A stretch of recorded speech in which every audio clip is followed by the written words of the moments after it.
Hello everybody, this is Connor, BoatsDon'tSink, here with another Shadowverse Evolve deck profile.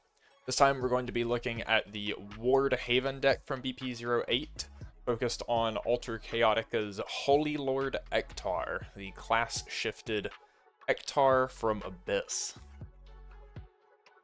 Before we jump into the deck list, as always, this is just meant to be a starting point.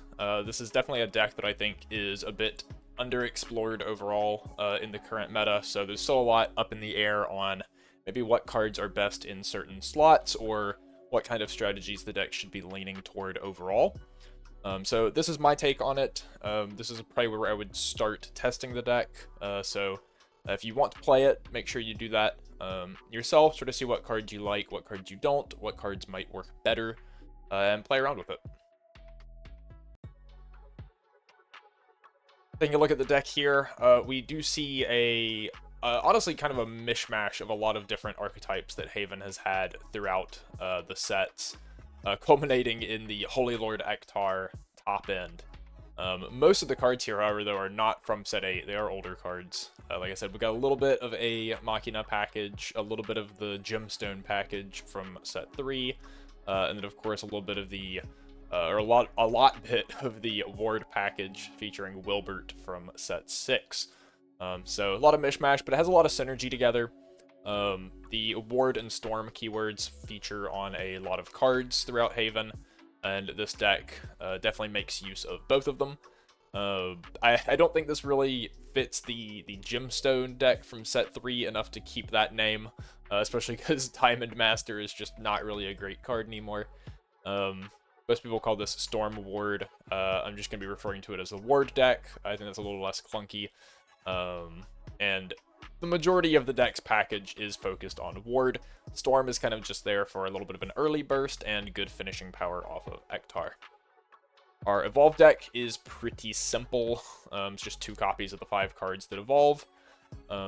There is a bit you could do with this to change it around. One of the issues I've always run into with Robo Falcon and the Machina decks is if you're reanimating it, you run out of Evos for it very quickly. I don't think that's really going to be an issue for this deck because we have other Storm followers that aren't a Robo Falcon. But one thing I did consider here was like a Reyna, because you can bring her off of Wilbert and she flips all your Evos back face down, which is maybe kind of neat. I don't think we have enough low-cost Evos for that to really matter in this deck, though, so just shower thoughts. Taking a look at our breakdown here, we are playing 38 followers, 2 amulets. So this is definitely a follower-centric deck. We are trying to play to the board and just sort of beat our opponent down, which have honestly been some of my favorite Haven decks throughout the sets, especially like set 5 Heal Haven, which I regret never making a good deck profile on. But I think the Haven decks where you're just sort of making resilient boards. Haven sort of from the beginning has had a theme of high defense followers, and if you're able to just get a bunch of those and scale them to where your opponent can't really deal with them easily, it makes a really fun beatdown sort of mono green stompy kind of deck. So heavy follower focus. The curve is a bit heavy. We have 24 3 cost and lower, which normally I try to keep that closer to like 28, 30. Playing 7 5-drops, which is a lot, in addition to 5 4s and 4 7s. So, bit of a hefty top end. It is one of the issues with this deck, but it's kind of mandatory to make Wilbert actually function. And honestly, even what I have here is maybe a little light for what most people would like for Wilbert to have. So, yeah, a bit unusual for decks that I like to play in that regard, but overall, I think this deck's pretty sweet. We can take a look at the cards in a bit more detail here. Jumping in, first off, we have Bellringer Angel, 1 cost 0/2 Ward, last words, draw a card. It evolves for 2, but we don't actually play the Evo in this deck, just because we don't have Evo deck space. This is mainly just here as a card that can stop early aggression, and also have synergy with all of our cards that care about wards. Primarily things like Amethyst Lion, but it also just draws us into, you know, the cards that we want to see to curve out. This is a deck that very heavily focuses on, you know, you want to hit a 1 into a 2 into a 3 into a 4 into a 5 and just so on and so forth. And Bellringer drawing us cards can help us keep that going, while, like I said, preventing early aggression, maybe chipping in for some damage, helped by Amethyst Lion. Next up, we have Snake Priestess at 3. This is our ideal 1-drop. It's a 1-cost 1/3 ward. Not anything really super special about it. It has always seen play in the ward deck, just because it is a 1-cost ward, which is kind of uncommon to begin with. But the 3 defense makes her a bit difficult to answer early. Decks that are playing like Snipe, Angelic Snipe clones, aren't going to be able to remove her. Goblins can't swing at her to trade into her, though she doesn't kill them back. But being able to live and get in for another 1 damage, protect your life total, is quite good. The other thing that's nice, especially compared to Bellringer Angel, is that if your opponent is playing the Puppetry deck, which is the deck that's dominating the format right now, and wants to swing at you, and you have a ward up, and they try to rush in with Victoria to clear your ward, Victoria dies swinging at a Snake Priestess. So your opponent has to use a, like SVE Evo or something like that to protect it. The 1 attack just really messes with them, which is why I'd rather play 3 of this than the 3rd Bellringer Angel. The other 1-cost card we play is Meowsker's Ambush. This is our only amulet in the deck. It's a 1-cost fanfare. Look at the top 3 cards of your deck. You may reveal a Havencraft follower from among them, add it to your hand, put the rest on the bottom of your deck in any order. This will always find something unless you somehow hit double Bellringer in the 3rd Meowsker, or the 2nd Meowsker's Ambush. But basically, this is just another card to help us curve out. Since, as I mentioned, we want to be hitting like a very smooth curve and keep sort of working our way up in the cost of our followers. This helps you fill in any gaps that you might be missing if you just play this turn 1. Can smooth out some kind of questionable hands that you would keep. Second effect on it is pay 1 and engage bury this card. You may summon a follower with Meowskers in its name from your hand. There is only 1 follower with Meowskers in its name. We do play 3 copies though. It's a 2-cost 1/3 Storm. Basically, this just lets you play Meowskers for 1 play point instead of 2 play points. But since we are, you know, trying to push in with Storm followers here and there, having 1 extra play point left over, being able to do this could be quite good. Make sure we're not just like wasting play points and just getting in some extra damage for just 1 play point. So, pretty good secondary effect to have tacked onto just a playable card in the first place. Moving into our 2-drops, we have 3 copies of Amethyst Lion, sort of one of the premier Storm followers from set 3 from the Gemstone archetype. 2-cost 2/1 Storm fanfare. Select another follower with Storm or Ward on your field and give it +1 attack. Warning, that is basically every card in our deck. In the early game, we're going to have like 1 and 2 drops that we can pump with this. This is especially nice if you go like first, right? You play Snake Priestess on 1, play Amethyst Lion on 2, pump your Snake Priestess, get in for 4 damage. It's pretty good to just start punching the opponent. This can give your Bellringer +1 attack, so it can start swinging in. Or, you know, if you're just playing it turn 3, turn 4, you can buff any of your 2-drops to sort of keep pressuring with those. Later in the game, though, if you ever have 2 play points left over on a turn, and you're playing this guy to storm in, he does have the ability to buff nearly every other follower in our deck as well, which, since we are a board building deck, and like I said, you have high defense in general, so you're trying to make resilient boards here. Anything that sticks, on the next turn, you can just play Amethyst Lion, and that's like 3 damage Storm instead of 2. So pretty good at just buffing our guys, getting in for damage. It's kind of what a lot of our early game cards do here. Moving on, we have 2 copies of Iron Knuckle Nun. This is one of the Machina cards from BP07. The 2-cost 2/3 Ward, Fanfare, and Last Words. We put a Repair Mode token into the EX area. Repair Mode is a spell, quick timing for 1 play point. We can give our leader +1 defense. It's not very good to play. In the Machina deck, we would use these as a resource, where we would have cards that banished them from EX in order to resolve effects, or they would count the number of them we had in EX. In this deck, we are only doing the latter. We're never banishing these, so we don't really need super consistent ways to generate them. This is more just a 2/3 ward, so it fits in with the theme of the deck, and can happen to build repair modes that buff our Robo Falcon when we swing. So it's just kind of like an added benefit there. if you do ever start to like get higher than 3 repair modes, which is the most you'll need for Robo Falcon, you can play them to heal if you have extra play points left over, kind of like the Meowscar's ambush situation, where you can just make sure your play points don't go unspent. But otherwise, this is just a 2/3 ward with minor upside. Our next 2 cost is Meowscar's Rough Tough Major. He's a 2 cost 1/3. That 3 defense that you're going to see on a lot of our 2 drops is nice, a little annoying to deal with. He has Storm, so he can Storm in for 1 damage immediately, but he also has a Strike effect. On attack, you select an enemy leader or follower on the field and deal it 1 damage.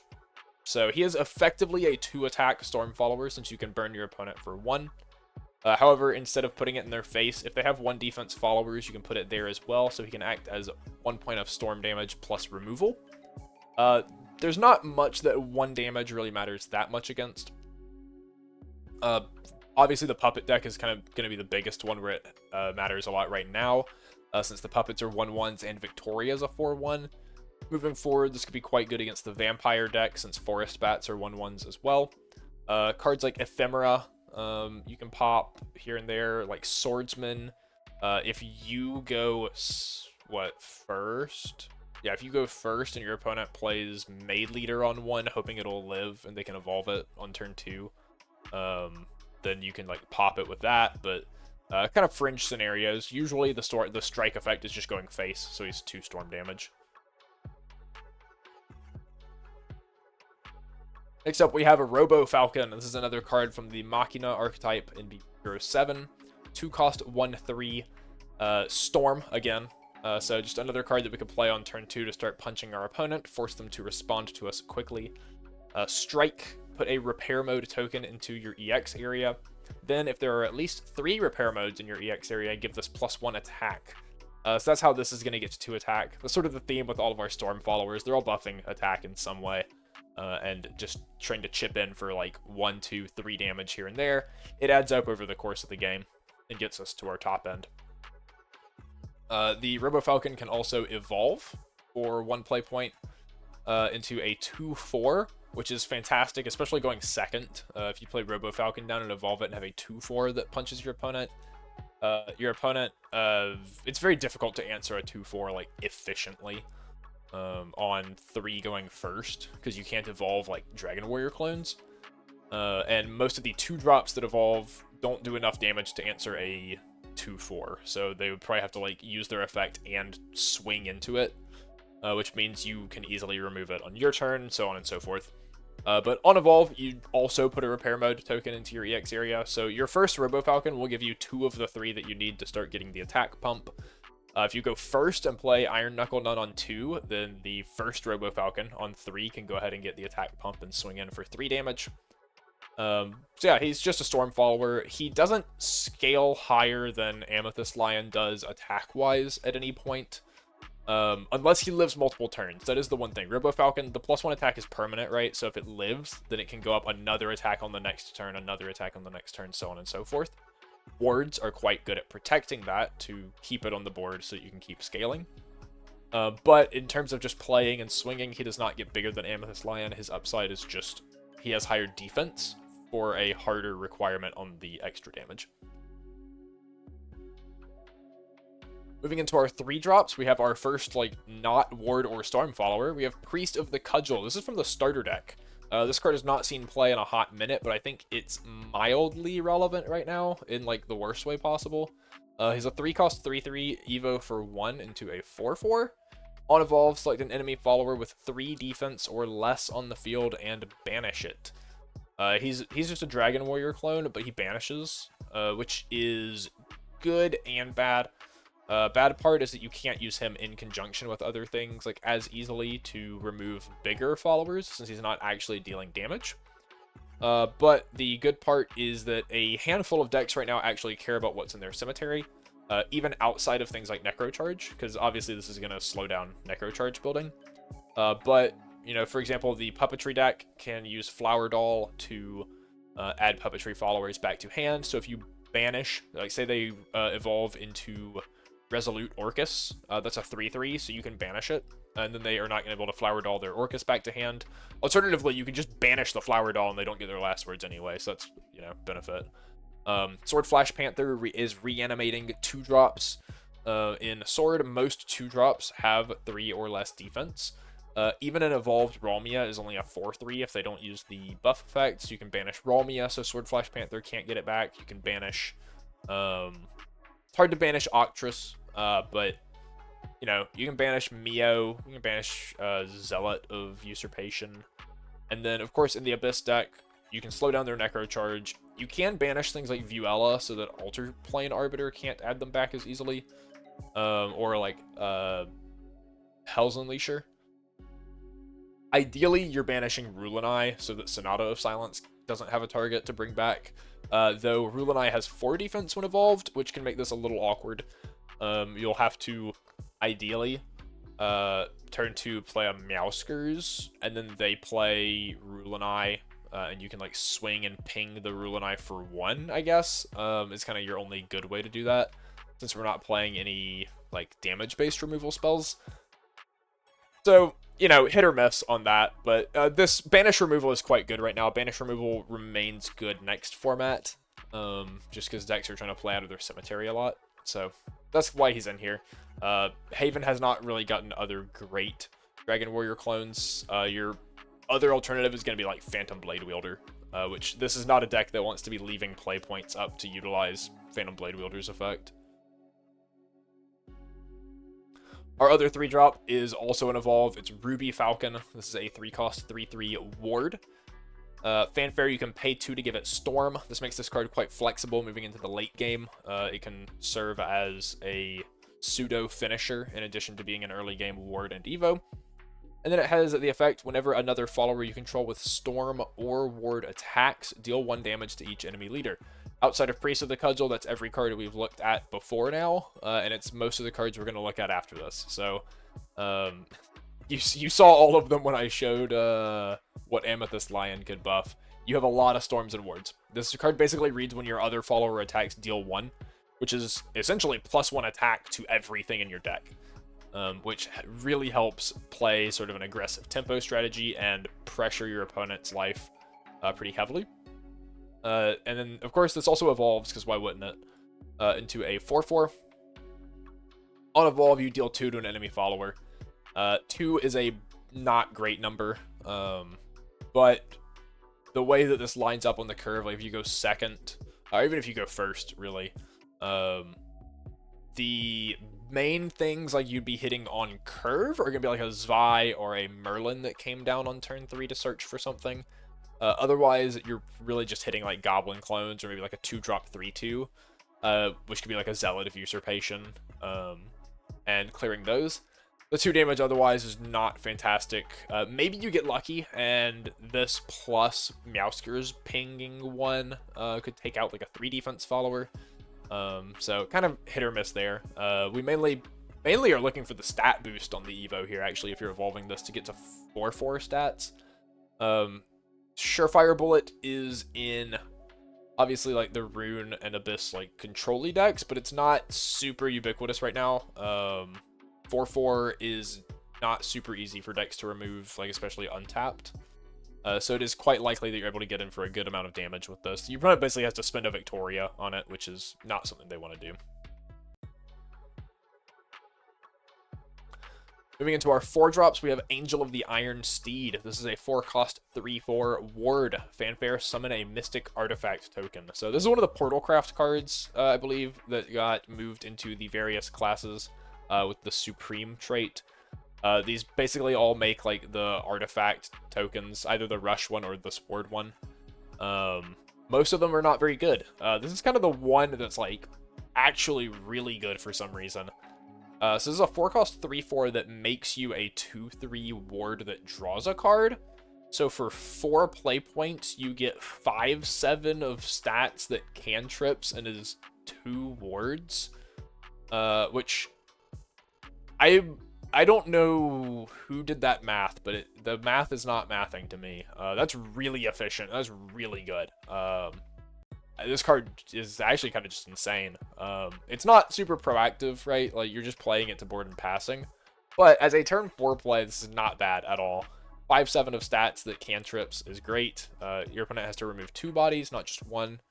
I'm honestly surprised this is not like a 2/2 or something that makes a 2/3. The big thing is that 2 bodies synergizes really well with like Ruby Falcon, because then you get 2 procs on the burn. Synergizes really well with Wilbert, because you get 2 burns if they remove everything, so on and so forth. Jean has more bodies to pump, things like that. Speaking of Jean, that is our next 4-drop. Jean d'Arc, 4 cost 3/4, fanfare, deal 2 to each enemy follower on the field. Evolves for 2 into a 4/5 that also deals 2 to each enemy follower on the field and gives each other follower on your field +2 defense.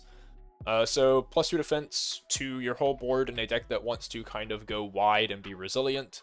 Very good.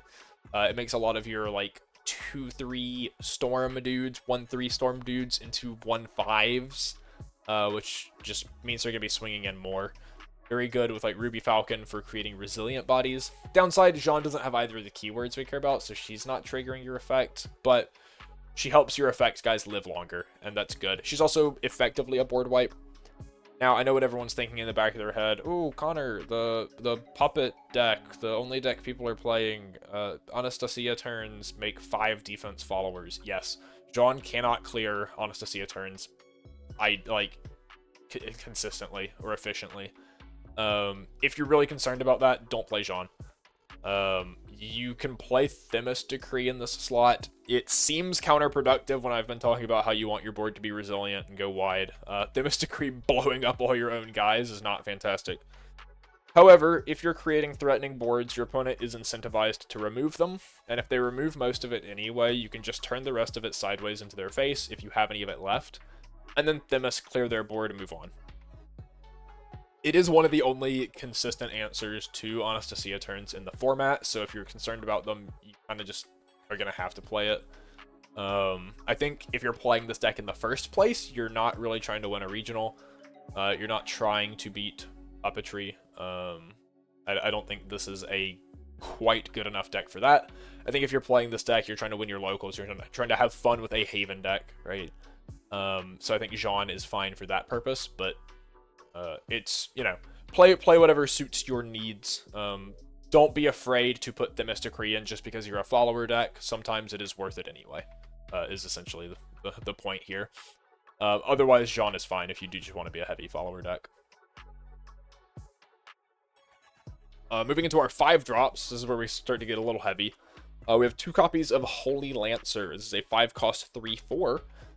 So kind of low stats on this one, actually. This is where Angel of the Iron Steed got its stats from. It just stole them from Holy Lancer. It has Ward, and then Fanfare. If you have another Ward on your field, you deal 3 to an enemy follower. Good Fanfare effect. Problem is that this card, like, if your opponent is playing removal and clears your guys, this card sucks to play, like, on 5 or 6, because you just don't have another Ward. You're playing a 5 cost 3/4. Just not very good. That's why we only play 2. We don't really want to draw this. This is ideally a Wilbert hit, or maybe an Ether summon. It's not really something we want to be hard playing, just in the scenario that we don't have like other board for it to benefit off of. The Evo for 1 is into a 4/5. On Evolve, you get to deal 4 damage, unconditional, so that is decent as a removal effect, and of course it can swing as 4 more damage. So in ideal scenarios, this is triple removal. You get 3 on Fanfare, 4 on Evo, 4 on Swing.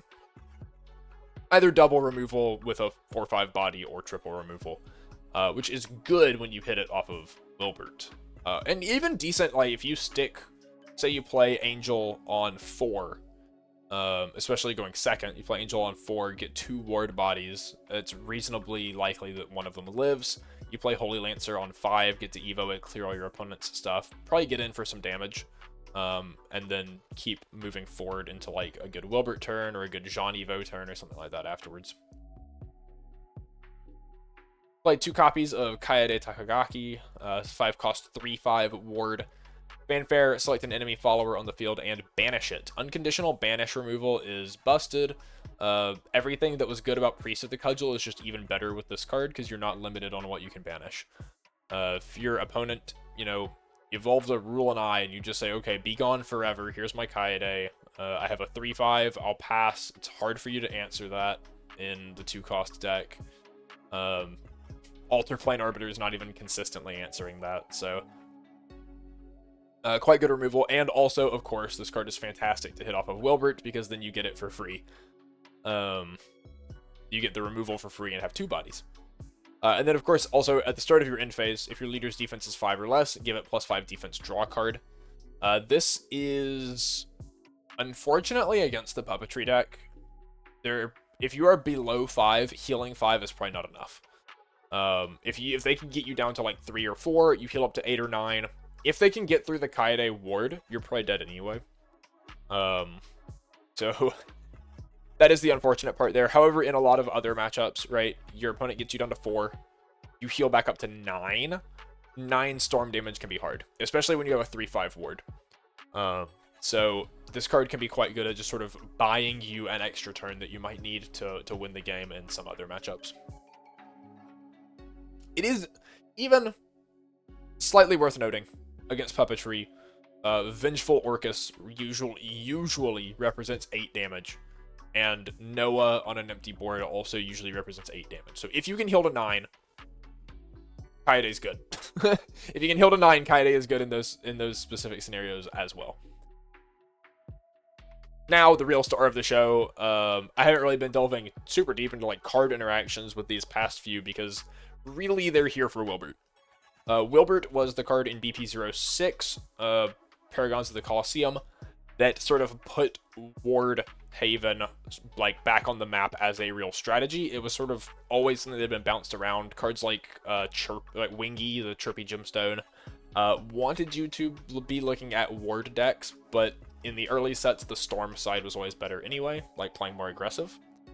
Wilbert in set 6 was the card that really put the Ward side on the map as a good, like, viable strategy, because he is hyper efficient when he works.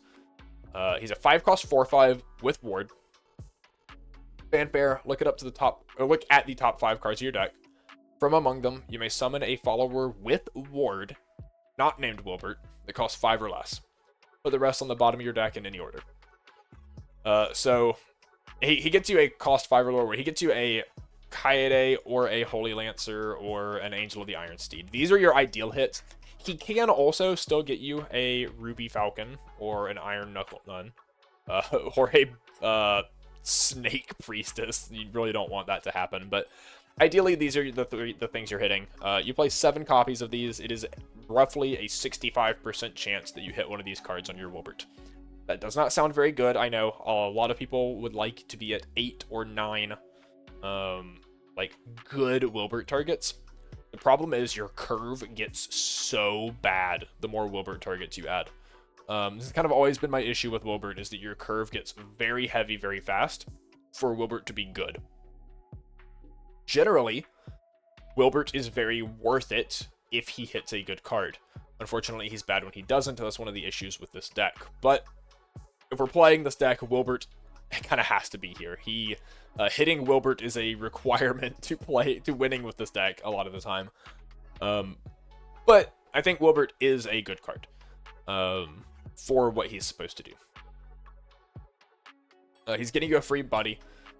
He's probably getting you removal, which means you have 2 guys and you got to pop their guy. If you're turn 6 or have an Evo point, you hit Holy Lancer, you pop like 3 of their dudes and still have 2 bodies, which is awesome. And Angel of the Iron Steed can just make wide boards with him and draw you cards, which is still efficient.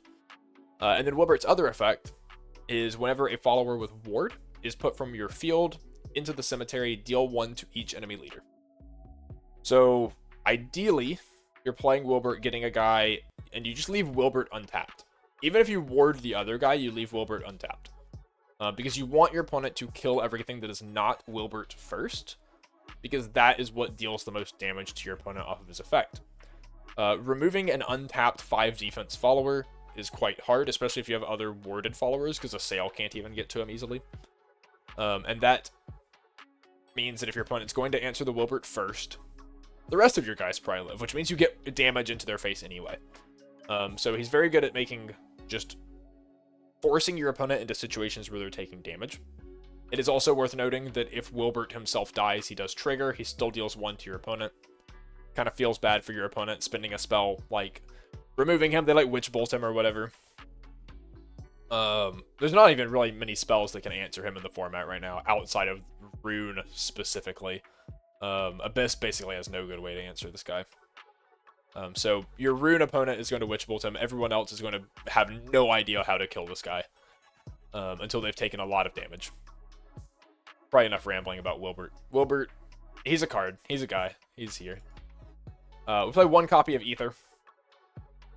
7 cost 3/5 ward, as always. Fanfare, search your deck for a Havencraft follower with a different name from this that costs less than your maximum play points and put it onto your field. So if you play this on turn 7, you have to get a cost 6 or lower, which is basically everything. This card is in here to get primarily Holylord Eachtar. This is your 4th copy of Eachtar. If you play Eachtar on 7, then this is your 2nd Eachtar on 8. But you can also use it to get Wilbert, which can in turn get you another card off of your top 5. Or if you just need the guaranteed removal and don't want to play the Wilbert wheel, you can go get Kaede, banish something. You can also go get Holy Lancer if you have a way to evolve it. If you have like Evo Point or you are on turn 8, you can go get Holy Lancer, get multiple removal that way. And you're getting multiple ward bodies as well off of this every time. Everything you're summoning with this, outside of like Jean, is ward. So this card's very good at protecting you, very good at building board. Especially since, you know, Wilbert and Holylord Eachtar are both also building additional board. We only play 1 because we don't particularly, like, we'd rather just draw the cards that do the thing instead of the Ether to search them. Ether is a bit slower. Ether is essentially always at least 1 turn on curve, like, behind actually playing the card. But it is good as an additional follower, or additional copy of those followers. And lastly, the star of the show, Holylord Eachtar. Very similar to his Abyss counterpart for those of you that have played that deck. He is still a 7-drop. He is a 5/6. He has Ward now, which the Abyss one only had if you Death's Breathed it. Or used, like, what, Chris Pumpkinhead, I think. Fanfare, select up to 2 Havencraft followers that cost 2 or less in your cemetery and summon them. Also, similar to his Abyss counterpart. While this card is on your field, each Havencraft follower on your field has Rush, exactly the same as his Abyss counterpart. The only difference really is that the Abyss one needed Necro Charge to pump your board.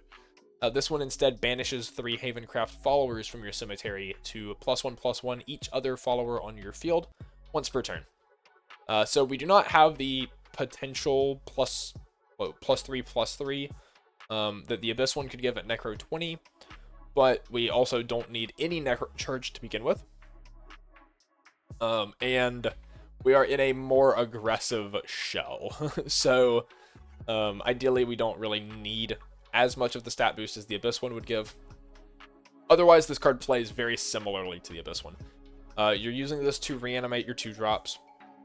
Instead of reanimating Demoniums and lesser mummies, instead in this deck we are reanimating Amethyst Lions and Meowskers and Robo Falcons to hopefully kill our opponent.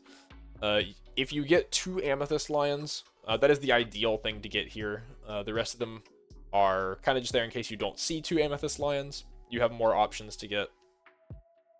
Double Amethyst Lion represents 8 storm damage, since they can pump each other to 3, and then Eachtar can pump them to 4. And then Eachtar himself, having Rush from his effect, can clear a ward that might be blocking your way to get that damage through.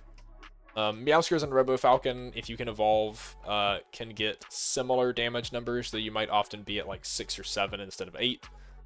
So Amethyst Lion is ideal. If you can't kill your opponent and you need to buy an extra turn and try to just make a little bit of a board off of him, you can get 2 Iron Knuckle Nuns, which you can buff them to 3/4 wards, and you get heal spells off of it if you need to play them on the following turn or whatever. Hopefully not. Hopefully you have better things to be doing, but getting a 5/6 ward and 2 3/4 wards could be enough to help you survive an extra turn. If they can't clear everything, then you can kind of start beating down on them that way. Maybe play a second Eachtar or an Ether, and then just buff your entire board and go to town. But yeah, this guy, he's the Abyss Eachtar, just in a Haven deck. And we're getting Storm cards, so ideally throughout the game, we've made enough of a board that we've been able to deal enough damage that getting 8 Storm off of Amethyst Lion at the end game just kills our opponent. That's hopefully what we're doing with him. So taking a look at the deck as a whole, it is, you know, you can probably tell after seeing through the cards, this is a deck where you really want to hit your curve, like I mentioned. You want to be going, you know, Snake Priestess into Amethyst Lion, into Robo Falcon Evo, into Ruby Falcon Evo, into Wilbert hit something, into like another Wilbert or a Jean Evo, into Eachtar, kill your opponent. Is just like really what you want to be doing. Hitting just 1 drop, 2 drop, 3 drop, 4 drop, 5 drop, 6 drop, 7 drop. And that can be good, can have downsides. Some of the pros of the deck, high defense followers across the board. Almost everything in here has higher defense than attack, if not equal. Amethyst Lion's kind of the only exception. We have lots of 2-cost 3 defense, and otherwise 4, 5, 6 defense followers. Lets us build resilient boards. Density of wards keeps our leader defense high early. But all of our 1-drops have ward. We have Iron Knuckle Nun, we have Ruby Falcon. These cards can protect us. They can keep our opponent from pressuring us early, so that ideally, even if they hit a big bursty turn in the mid to late game, it's not enough to kill us. And then low-cost Storm followers allow for aggressive openers that, you know, put your opponent on the back foot, force them to start answering you. And since we have cheap Storm followers, we can sneak them in anywhere and get them back off Eachtar for good finishing pushes. The cons of the deck, however, the somewhat high curve can lead to clunky hands that throw away that early tempo that you really want. Removal damage numbers are not great, as we noticed with like Priest of the Cudgel. 3 isn't good enough for Rulanai and a lot of like the 4/4 Evos. Ruby Falcon only deals 2, which is even worse. Jean's board damage, 2 damage at 4 and 4 damage total at 6 is like just shy of a lot of things that you want to kill. So the removal damage numbers don't line up great, is kind of a downside of the deck. And the Storm damage as our finisher is going to struggle with opposing wards. Thankfully, there's not a ton of decks you're going to have to worry about that right now. But outside of Eachtar being able to rush into 1 ward, answering multiples is very difficult. Puppetry decks that wall up with a lot of Lloyds can be particularly problematic since they're healing and getting big wards. One thing that you'll see in this deck a lot of the time, I think, is like the 1-cost removal spell. Why do I forget the name of it? It's 1-cost, can't play it on your own turn, quick timing, deal 2. If you have a ward, deal 4 instead. Holy Counterattack, I believe. That card you'll see a lot in here. Maybe Vengeful Radiance even. I think the biggest issue with those cards is that they're just not proactive enough. I think this deck really just wants to try to press its advantage and be on the proactive side more than the reactive side. And since we want to be spending all of our play points every turn to curve out, holding up play points for quick timing effects is just not very efficient for the deck to do. Just not something it really wants to be doing as much. So, of course, the deck as a whole here, once again. And as I said at the beginning, this is not something I've even really tested extensively. So play around with it, see what you like. This, you know, this might be a pile. I might be missing something critical here somewhere, or maybe it needs to lean even heavier into Wilbert, go up to like 3rd copy of Holy Lancer, 3rd copy of Kaede. Do some testing, figure out what really works best for you. I'm sure it is metagame dependent. As I said, this deck's probably not going to have a whole lot of fun in a puppetry heavy format. In something a little more spread out wide with like tier 2 decks, this might be a bit more fun to play. And of course the Evo deck, pretty standard. Just 2 copies of everything. As always, if you do want to check out the deck log page for this deck, to either, you know, copy and edit it or just see the cards in a bit more detail, you can use the code in the bottom right that is 5Q3CJ, or you can use the link in the description. As always, thank you for watching. This is the last class for set 8. It took me longer than I wanted to get here, but my lord, been busy traveling, busy with work. So set 9, I'm going to rush to get them all out early, but that is every class covered. I do have 1 or 2 more decks I really want to talk about before set 9 comes out, that I'm going to try to get pushed out soon. But until then, there should be some videos on the screen for you to check out. And otherwise, thank you, and I will see you next time.